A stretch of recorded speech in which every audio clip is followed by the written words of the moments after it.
जय झूलेलाल। अॼु असां ठाहींदा स्वीट कॉर्न सूप यानी मकई जे दाणनि जो सूप। इहो ॾाढो टेस्टी ठहंदो आहे, बिल्कुलु रेस्टोरेंट स्टाइल ठहंदो।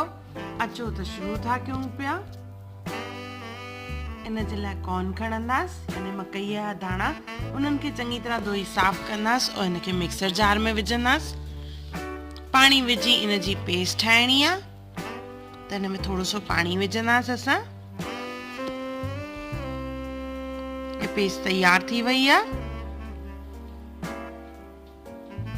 हाणे हिकु बासण खणंदासीं, उन में विझंदासीं असां तेल जीअं गरम थी वेंदो त इन में विझणी आहे असांखे थूम, सनी कटियल थूम विझणी आहे। उन सां गॾु अदरक ऐं सावा मिर्च। थोरो सो भुञंदासीं इनखे कुझु सेकंडनि लाइ।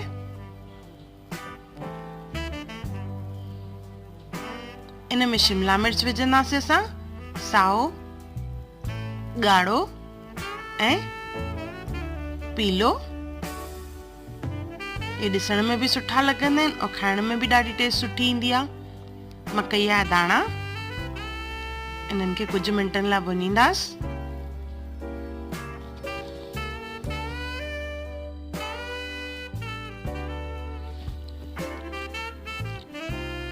ये भुंजी विया आहिनि। हाणे जेका असां मकई जे दाणनि जी पेस्ट ठाहे रखी आहे, उहा पेस्ट असां हिन में विझंदासीं।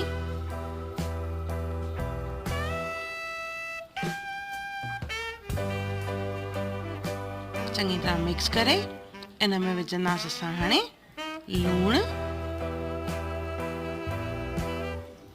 खंडु, छाकाणि स्वीट कॉर्न सूप आहे त इन में पवंदी खंडु, कारा मिर्च,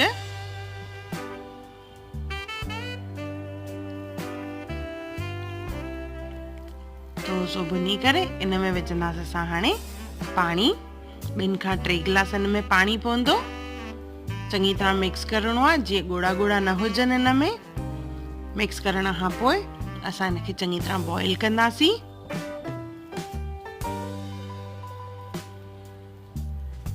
थोरो सो साओ मसालो,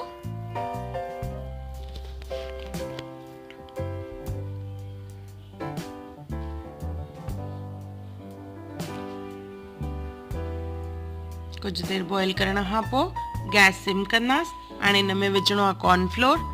त हिकु बाउल में असां खणंदासीं कॉर्नफ्लोर, उन में थोरो सो पाणी मिलाए मिक्स करणो आहे ऐं इहो पाणी असां धीरे धीरे हिन में सूप में विझंदासीं। अगरि तव्हांखे कॉर्नफ्लोर न यूज़ करणो आहे त इन जी जॻह ते तव्हां चांवरनि जो अटो बि इस्तेमालु करे सघंदा आहियो। इन सां सूप जेको आहे घाटो थींदो आहे। चङी तरह मिक्स करे बॉइल कंदासीं। हिकु बॉइल अचण खां पोइ इनखे गर्मा गर्म सर्व कंदासीं। ॾाढो टेस्टी और डिलीशियस स्वीट कॉर्न सूप यानी मकईअ जे दाणनि जो सूप ॾाढो टेस्टी आहे। हिकु दफ़ो ज़रूरु ट्राई कजो ऐं कमेंट सेक्शन में ज़रूरु ॿुधाइजो त तव्हांखे मुंहिंजो वीडियो कीअं लॻो। और मुंहिंजो वीडियो ॾिसण लाइ धन्यवाद।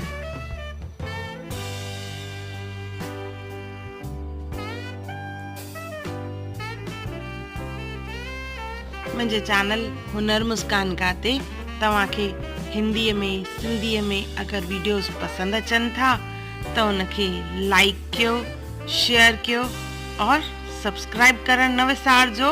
और मुंहिंजी नई अचण वारी वीडियोस खे ॾिसण लाइ बेल आइकॉन ज़रूरु क्लिक कजो।